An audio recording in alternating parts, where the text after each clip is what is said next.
Call the Dickinson Board of Equalization meeting to order for Tuesday, April 30th, 2024. Let the record show that we are missing one commissioner, Dr.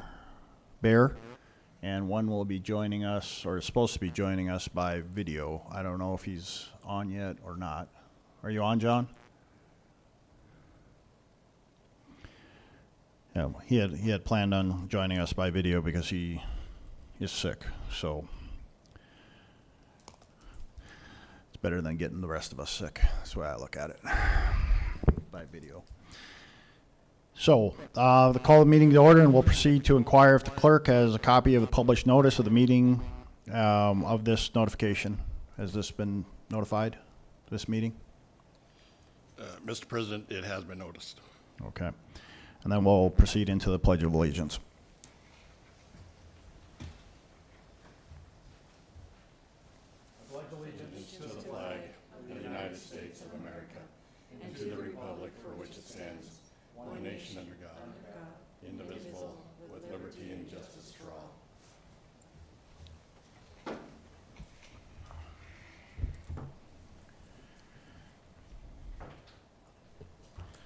Has the work of the local assessor been completed and all assessments entered into the assessment roll? And Mr. President, Commissioners, following the motion that the Board of Equalization made, we did make those changes. We do have something of a report to give. There was also the outstanding motion of tabling the commercial values upon further information, so we don't have final values. Those will be brought to you another time.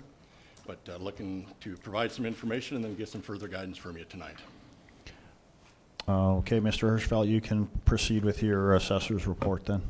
Mr. President, at the last Board of Equalization meeting, city staff was tasked with answering several questions regarding the valuations.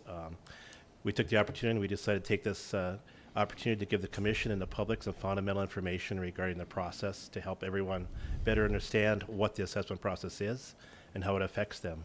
We'd like to play a short video for our general public and the Commission at this time. So there's a lot of misunderstanding about the role of assessors and how they affect the property tax that homeowners pay. When someone hears the term assessor, they seem to think of a scary figure reaching for their wallet. Not so. Assessors don't set tax rates. Assessors don't chase tax dollars. An assessor is interested in fairly determining property values, and they take great pride in it. Property tax is determined by a simple formula. Assessors only affect one of these variables, the value, and they do so with incredible accuracy. Assessors aren't tax collectors or even tax setters.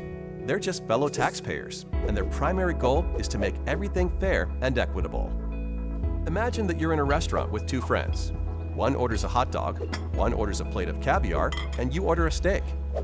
The waiter comes to the table with a total bill of $100, but he doesn't know how much each of you should pay. If everyone paid the same amount, the guy who ordered the caviar might be happy. But what about the guy who ordered the hot dog? Enter assessors. The food is your property. Just like these meals, some people's property is worth more than others. And it's the assessor's job to determine how much each property is worth. That's it. So in the same way the value of these menu items would need to be determined, an assessor places value on properties to ensure fairness and equity. After the assessor determines the value of each property, local governing bodies will set their budgets for the coming year. They set the tax rate in order to produce the dollars needed for their budgets. The value of a property does not affect the amount of property tax needed. The sum total of all those budgets is a set number that has to be divided up among all the property owners. So even if everyone's value was cut in half by the assessors, the tax rate will be raised in order to generate the same amount of tax revenue. The assessors don't determine the taxes you pay. They just determine the values of properties to keep everything as fair and equitable as possible. When you notice a change in your property's assessed value, that change is the result of a never-ending quest for fairness and accuracy. Assessors are graded on their performance, so there is a detailed system to get accurate valuations. First, the assessor looks at similar properties that have sold, their sale prices, and the terms and conditions of each sale. That's the reason your home won't just be compared to the place next door. Studying things like square footage, age, and location helps assessors determine how comparable another property is to yours. Even seemingly small details, like an extra bathroom or finished basement, can result in significant differences in value in two otherwise identical homes.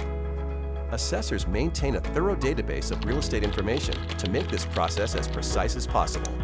Changes in value are typically the result of local real estate market sales or major changes to a property.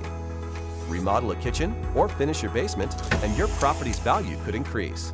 When you see your home's assessed value, you can rest assured that the number has not been drawn out of a hat, nor generated with anything but equity and accuracy in mind. Long story short, assessors are here to help, not trying to hinder. Their focus is accurate values, not tax collection. The only things an assessor chases are fairness and equity, and they take great pride in it.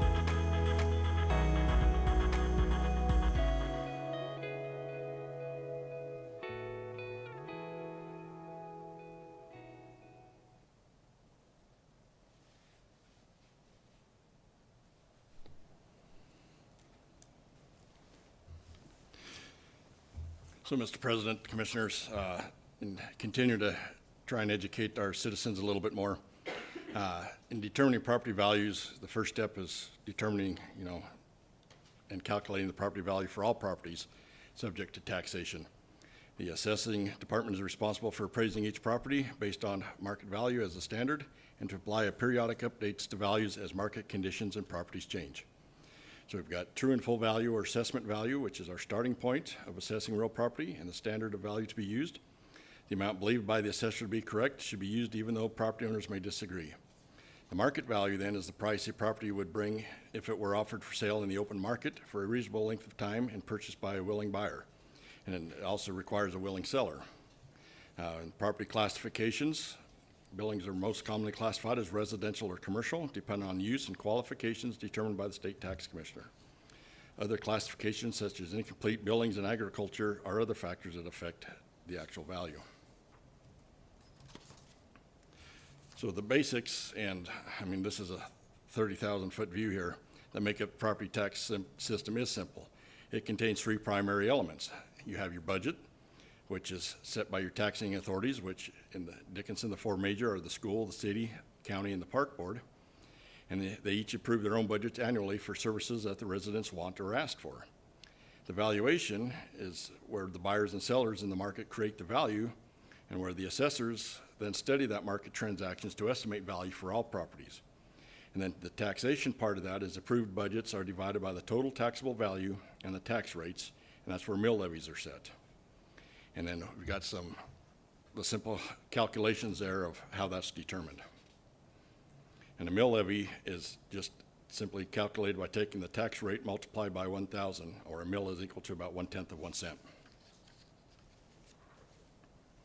And in this example, assuming that the total amount of approved budget is $2 million and the total taxable value of all properties in the city is $100 million, you would take the 2 million divided by the 100 million, which is 0.02 or a 2% tax rate. And then you would take that home value back towards the $100,000 value times 0.02 or a $2,000 tax. That mill levy then would be 0.02 times 1,000 or 20 mills.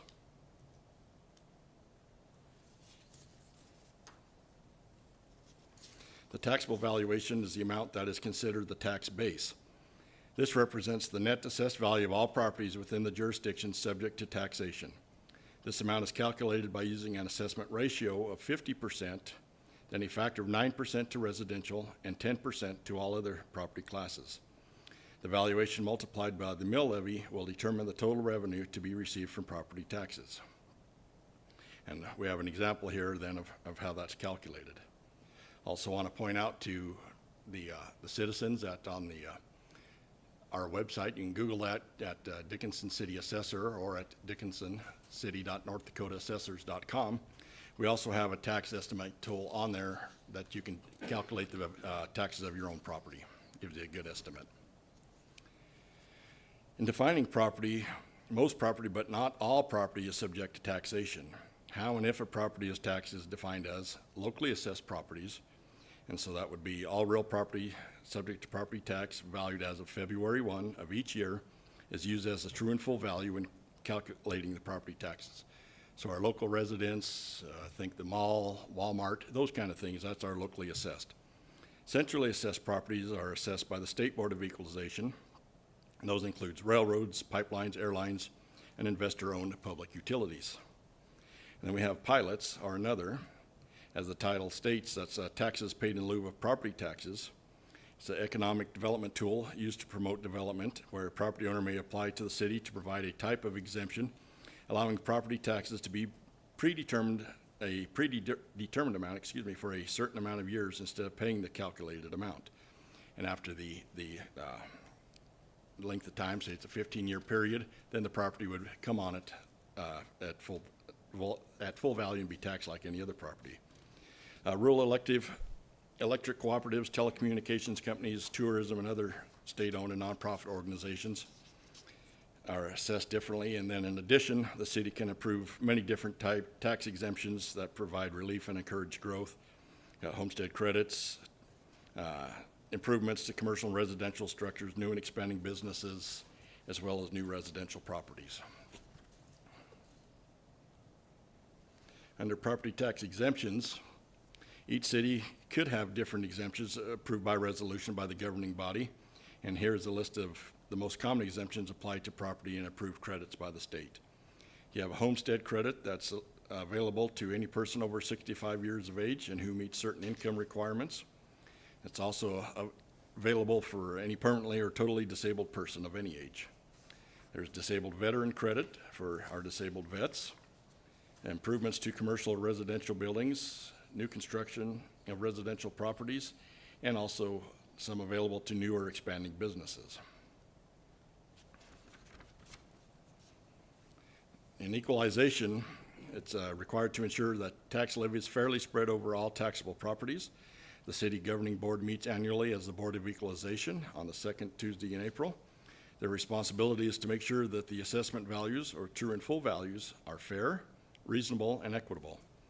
Taxpayers are provided an opportunity to appeal, and the board may increase or decrease valuation to whatever is reasonable and fair. The city's decisions are then brought to the County Board of Equalization for review and approval, and then finally to the State Board of Equalization. Equalization and the sales ratio. The State Board of Equalization requires the use of sales ratio as an indicator of the assessment value compared to market value. The information about sales compared to true and full values is used to determine different statistical measurements. An important ratio used in equalization is the median ratio. Per the guidelines set by the North Dakota State Tax Commissioner's Office, the level of assessment should be between 90 and 100% using a median calculation. These calculations should be provided by the city assessor and presented at the Board of Equalization meeting. Equalization and the auditor's roles. The city assessor will provide the completed assessment value list, which is the assessment roll, to the city auditor to have available for public inspection. Notice must be provided to any owner of property that the true and full value has been increased by 10% and more, and by $3,000 or more. So there's an and, it's not a one or the other. Notice must be completed at least 15 days before the meeting. The city auditor is responsible for keeping the record of changes, if any, to valuations and of all other proceedings.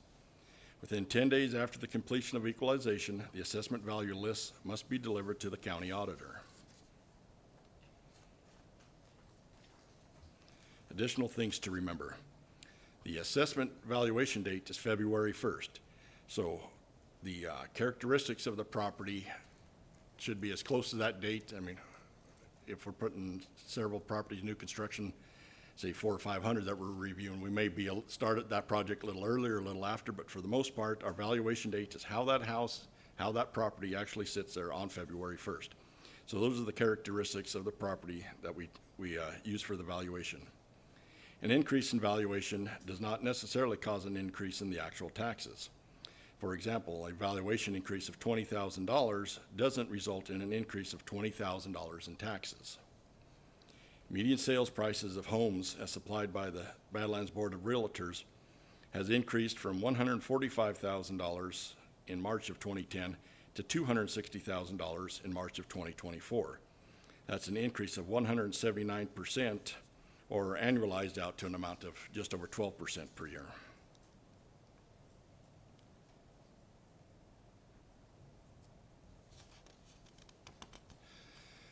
And so, at the last meeting, and the presentation we have to bring before the board tonight is the board had made the motion for a 15% maximum increase on 298 properties, and anyone above that maxed at 15% and spread out over 3 to 5 years to catch up that valuation.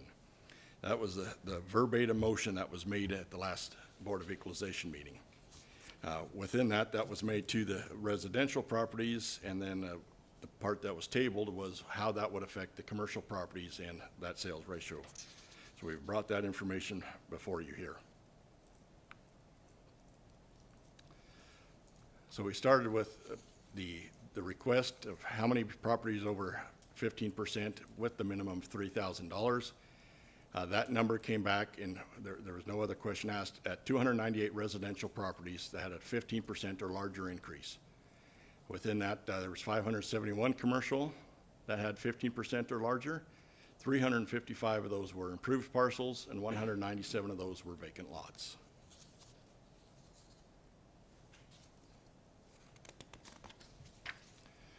So we start with the question, what do you think the house on top is worth? How about the one on the bottom? I mean, we have the actual values for that, but I mean, it's not a trick question, just kind of rhetorical. I mean, everybody's got an idea what the top one might be worth, what they would pay for it, and likewise the one on the bottom. So when the assessing department came before the Board of Equalization at the last meeting, the top house, which had a permit pulled to build it new for $750,000, was assessed at $691,100, where the house on the bottom was assessed at $87,000. But with the motion to increase it by 15% of the prior year as a cap, well, the prior year value on that top house was for vacant land, and so the increase on that went to $67,000 instead of the $691, and the one on the bottom didn't change at all.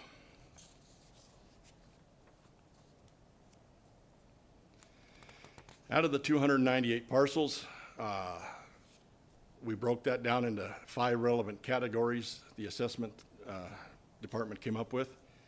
The first category is in blue, and that was the sales. Out of the 298 properties, 80 of those were new sales that had an increase over 15%. And the orange category, 55 properties were, it says NC there, and that's new construction. The gray area had 102 properties. Those were in the revaluation area.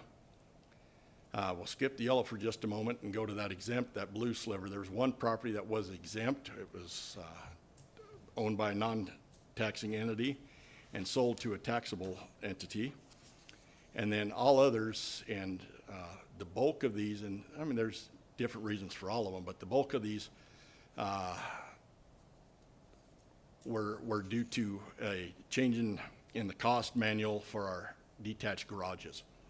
And so start thinking structures like she sheds, man caves, where these properties have been updated. You know, they've got heat now, maybe some finish, and you know, they're pretty nice structure.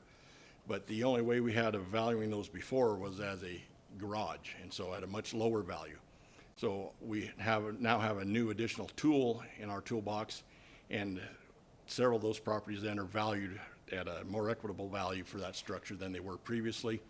And so we've got 60 others that are included in some changes to that cost manual then.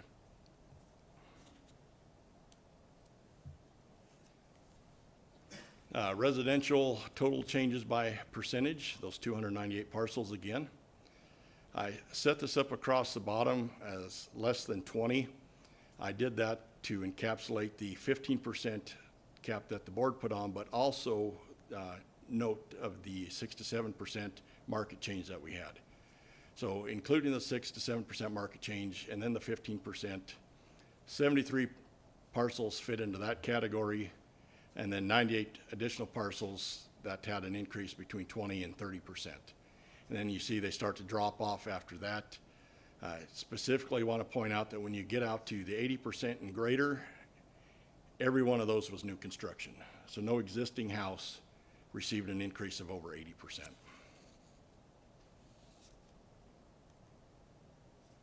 And then same data set here is 298 parcels, and this is by total dollars of change. 37 parcels received an increase of value, not taxes, to their value of $25,000 or less. The biggest group was the next set of 25,000 to 75,000. We pick up 130 properties there, drop off drastically as value increases.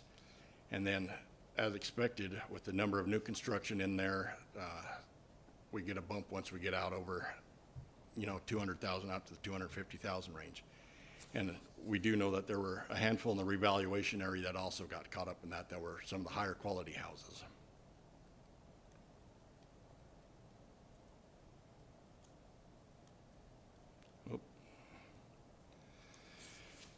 So we jump into box and whisker graphs. There's a lot of data here, and so if you have any questions, jump in with those as we go through that. The shaded area that you see there in blue, that has a 19 on the bottom and a 30.5 on the top. This is in percentages here. So, and that shaded area also represents the middle 50%. So this is a quartile graph here. So the middle 50% of properties had an increase of 19% to 30.5%. The median increase was 24%. And then that number in the middle, that 26 number, that was the average. The average is always skewed a little bit by outliers.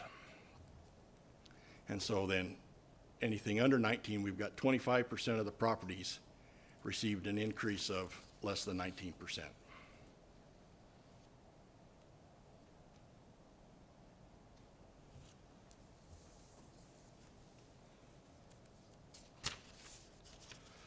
Same data here. We've just shown it on a dollar basis instead of a percentage. So the middle 50% ranged between $36,000 and $62,000 of value. 25% of the properties were less than $36,000, and then we had a few outliers. Now, one thing I want to point out here, that high selling, or the high dollar house on here, that $137,000 figure, that is the most that the sales parcels was off. If we back up one slide, it falls right at near the average of this. So it is not the outlier on this one. And the 79% parcel here, the outlier, high outlier on this chart, then also had the average increase here of around $55,000. So the assessing department, person always has to keep in mind when they're hearing numbers is you see a number and you can have a physical reaction to that, but there's sometimes two sides to it, and it's best to look at it from all angles instead of just as a percentage or as a total dollar amount. We'll have a couple of those come up as well here.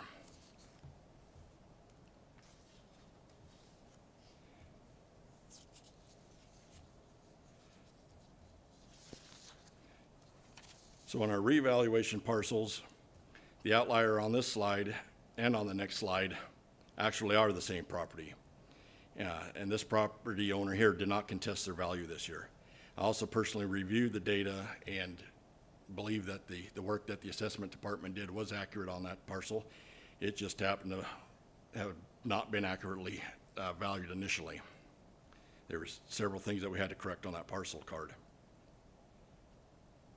And something else I wanted to point out here, that the medians of the revaluation parties and the medians on the sales properties are very close. So the work done on the revaluation side tracked very similarly to sales.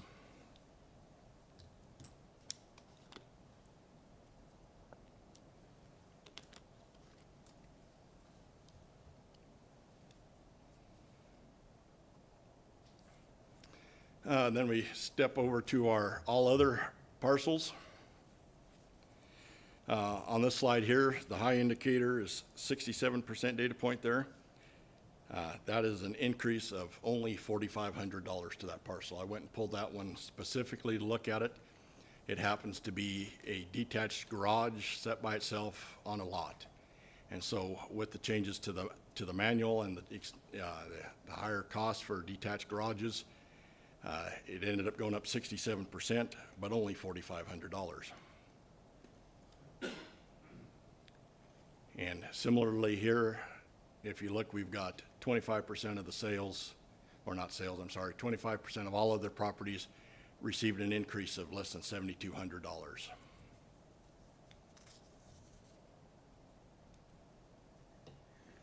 That brings us to new construction, and I wanted to go through the other slides because when you get here, the numbers get really crazy, and that's expected when we start with a lot value of $20 or $30 or $50,000, and we end up putting a $300,000 or $500,000 house, or in one instance, nearly $1 million worth of value with the triplex unit, as we see with these two indicators.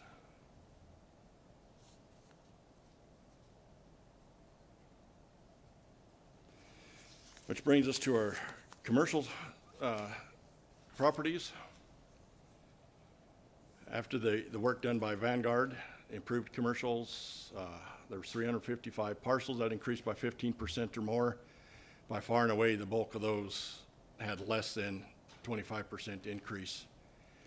And then it just kind of peters down till we get to that greater than 105.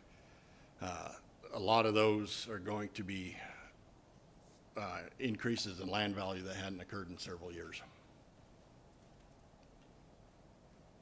And then when we look at total dollars of increase, we see a big bump out over 250,000. Again, a lot of land value in that, but also when you think of properties like our Menards, like our Walmart, our big box in that, a 1% increase of that puts it far and away above 250,000. So it doesn't have to be a very big percentage increase on some of our large properties to end up out in that category. And then, of course, we've got a handful, 5 or 6 properties that were exempt that had zero value. So when we put value on a property that's worth $1 million that had zero value before, of course, it fits in that as well. Vacant lots, just kind of see a smattering of change to vacant lots. And then out over 100%, we had 62. And again, with the change in valuation here, a lot of that was increasing land values played a part in that. The other part is had some obsolescence on them just to try and keep value back for kind of a time value money issue on those. And the issue we were running into, that a lot of conversations, was some of those properties were carrying so much obsolescence that the property owner was paying negligible amounts of property tax and weren't developing them, pushing, construction further out. And so as part of this project, we elected to go with what the actual market value of those properties were. And this slide, same 197 vacant parcels by total dollar change.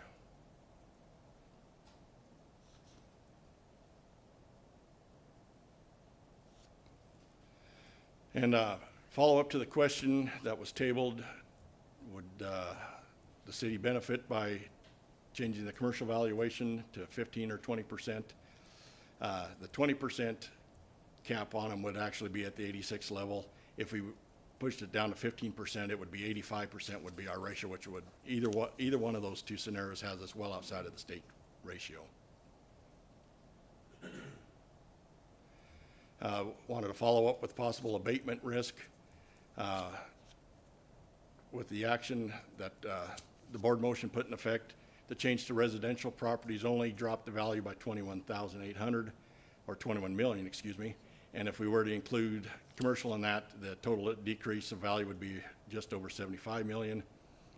And then going back the 2 years, that's opened up for abatement. There could be $46 million of total value if all properties are included, 38.7 for 23, and then for 2022, 48 million total value, or 16.7 if it was just remains residential only. With that, that concludes my presentation. Open to any questions. Commissioners, are there any questions? I guess. Joe, I have a question. Go ahead, John.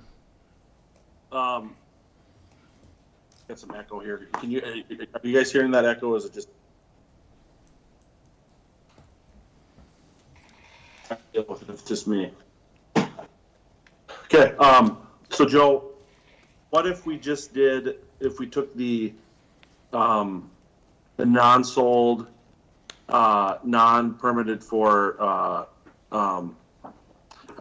I mean, I had those three categories that I talked about during the meeting. First of all, thank you for all this information, but how many of them would be revaled based basically on not a sale or not a renovation or addition? Okay, let me back up to that slide there. Great question.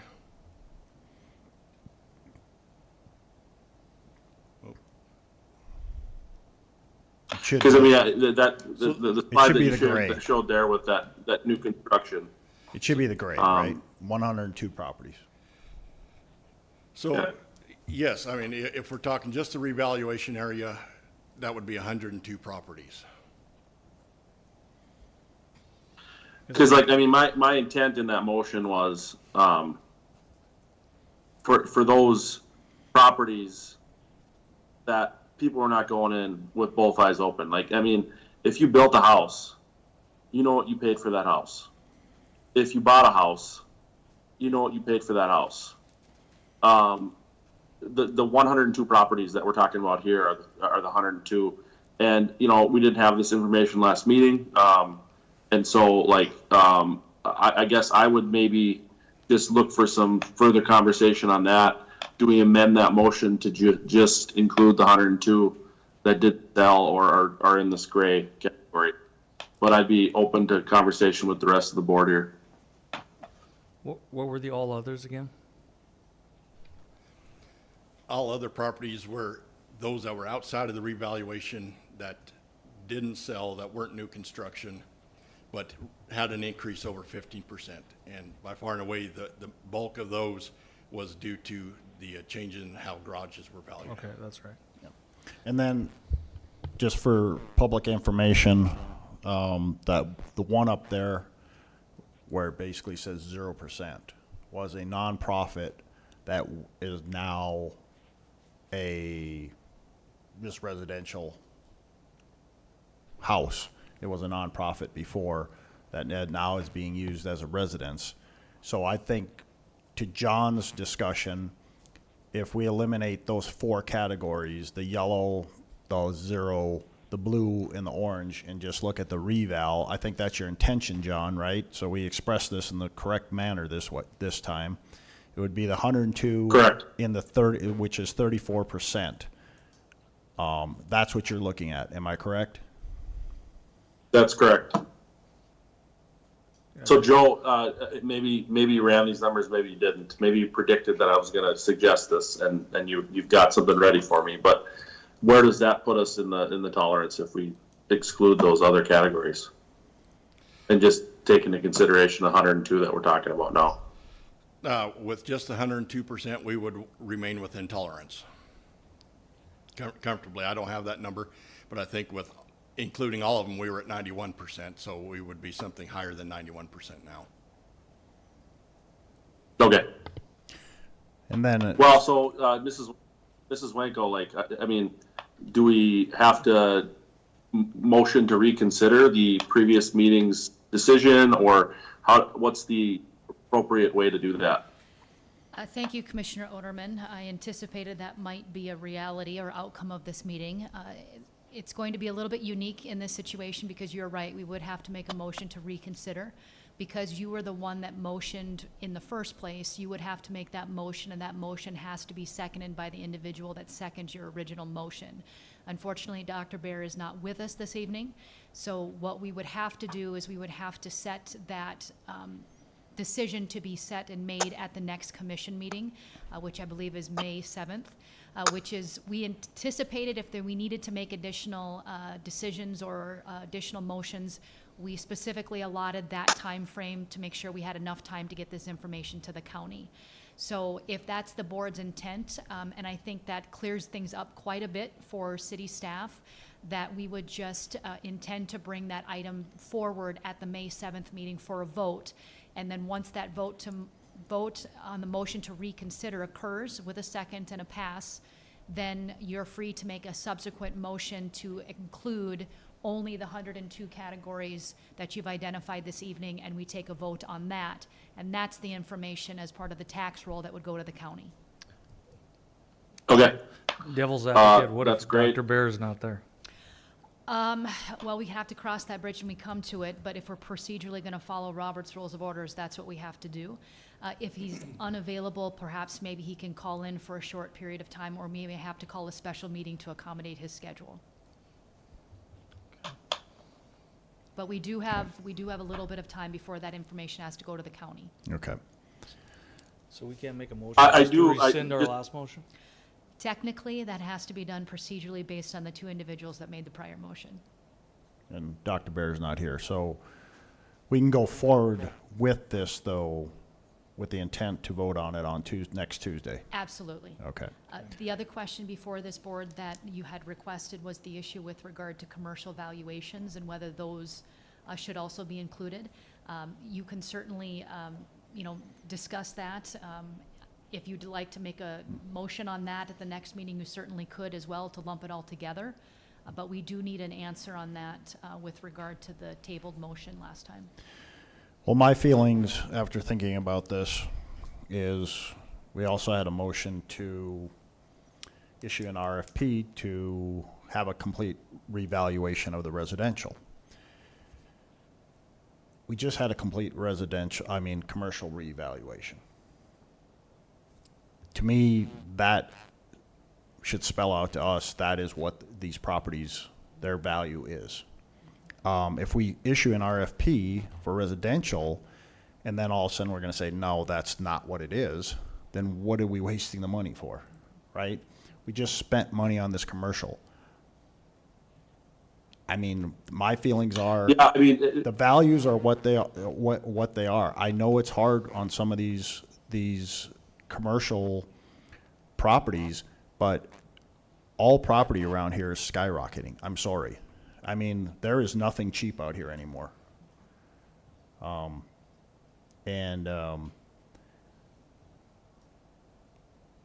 I'll Decker, just the leave only, it at the that. only, the only thing I would say to that is like, there were some lots that significantly increased in value, correct? There was, and I think Joe, those property Yeah. owners have come in and met with Joe and his staff, and they have addressed a lot of their concerns. I know the ones. Okay, that- great. Yeah, and then I would still encourage other business owners to come and talk to Joe and his staff. I mean, that's what they're there for. So, but at one point, we have to lock these in. And valuations are,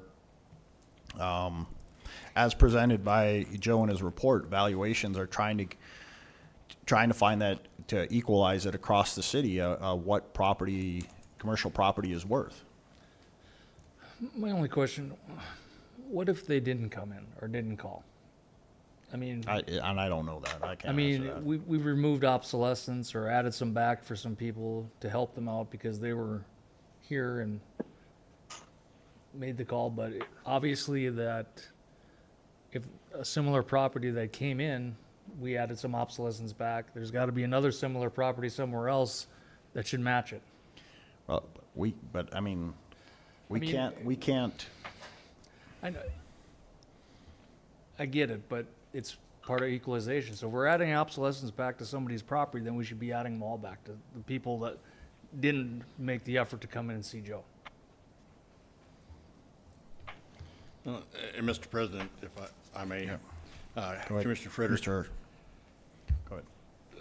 there's some properties that were adjusted simply because of state, well, I don't want to say state guidelines, but state laws, there's some rules in place for certain properties that not everybody enjoys.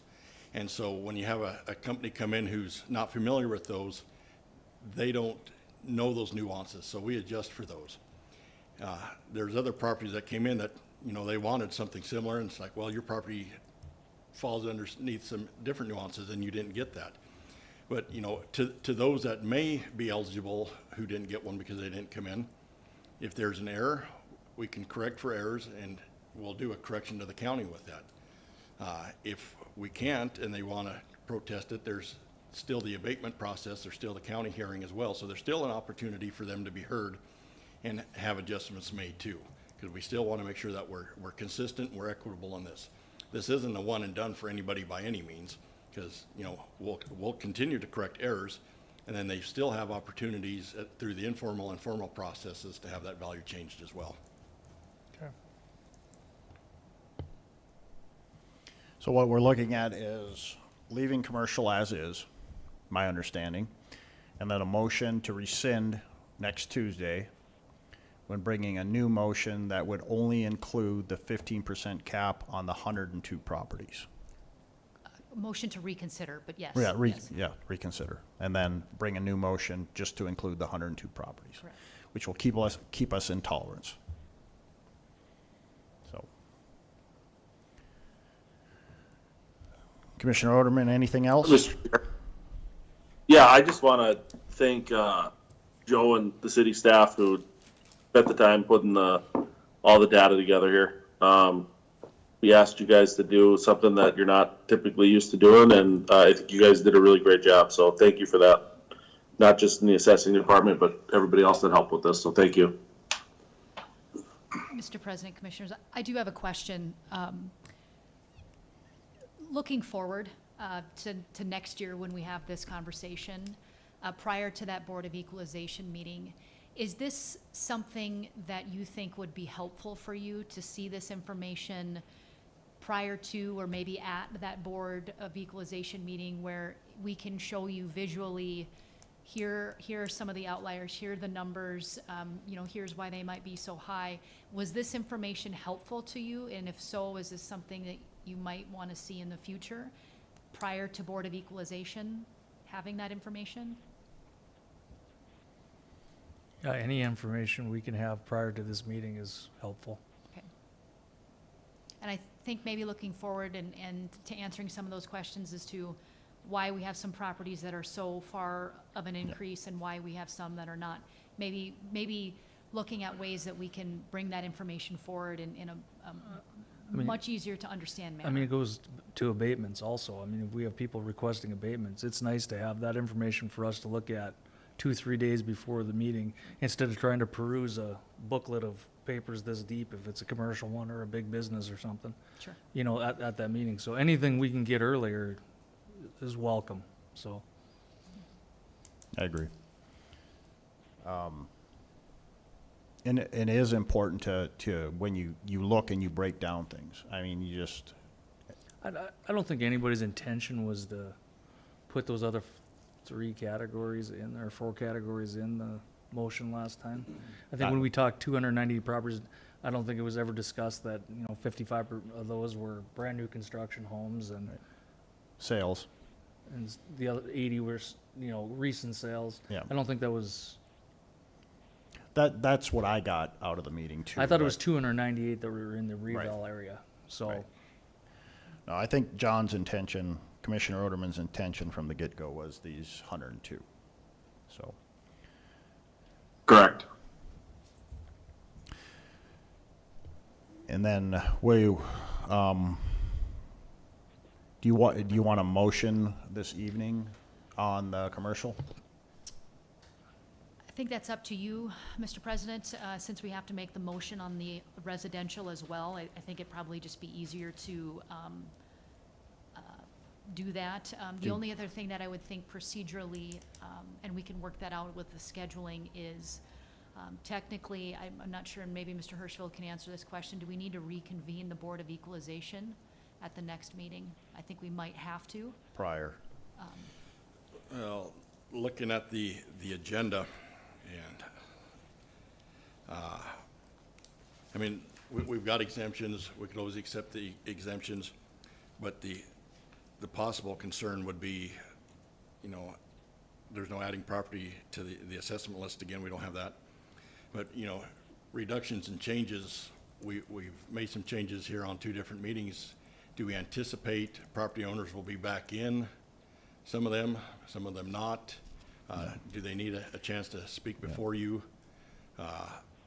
Like I say, sales and new construction, those are kind of cut and dry. There's not a whole lot left to discuss. The big issue ones we're already carving out of that. So are we moving forward with what the values were prior to and you know, removing that as an agenda item? So what we would end up with is just starting forward with the 102 with that anticipation and bringing those values to you then to be certified. And if there's not going to be any changes or adjustments made, we'd have that all in front of you.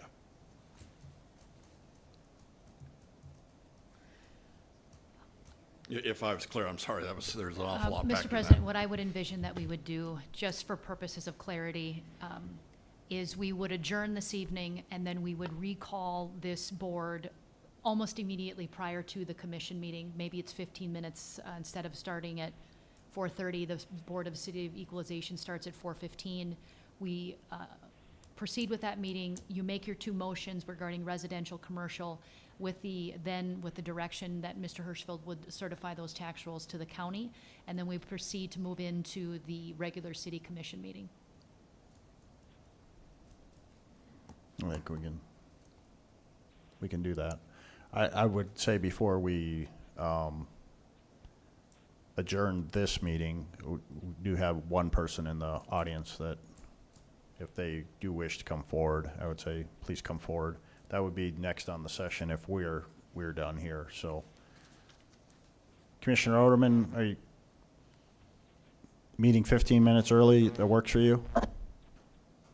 Yeah, that's good. Okay. Other commissioners? It's fine. Okay. And then hopefully Dr. Bear will be there. So, so saying that, we'll move on from the Board of Equalization. Our discussion on the assessed of the real property values, increasing or diminishing the assessed valuation. And we'll move into if anyone during this session wishes to come forward and discuss their property, feeling aggrieved by any of the assessment roll, they may apply to us for correction of the alleged errors. At this time, they may come forward. So if you wish to come forward, or if you're online, please let us know. Does anyone wish to come forward?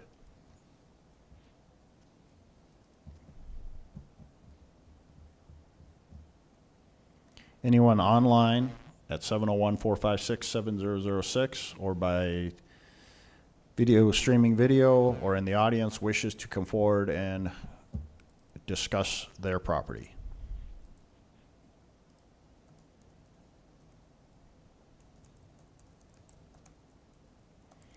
Okay, seeing no one wishes to discuss their property, do we need, I guess we'll move into the adding property to the assessed list.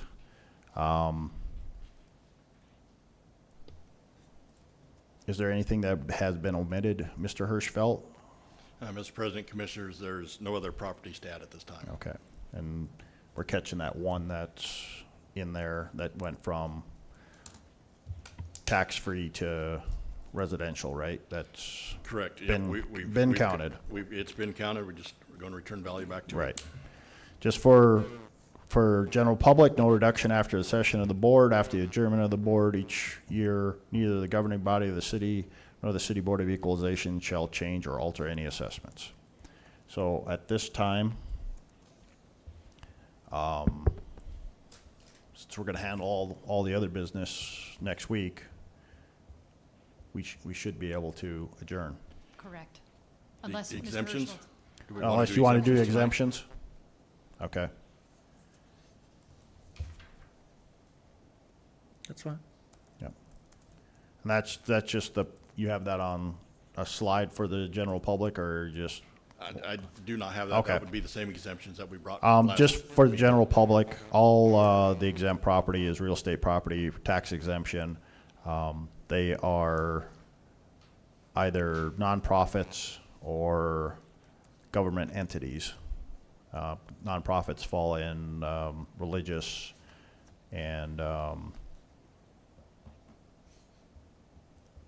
those doing charity work. And then there's, one property that's on our roll that is has a farm exemption.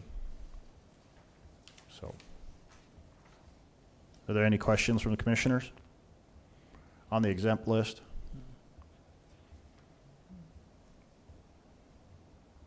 So we need a motion to Yeah, accept. motion to accept the exempt list. I'd make that motion to accept the property tax exemption list. We have a motion by Commissioner Frederick to accept the exemptions, the real estate property exemptions.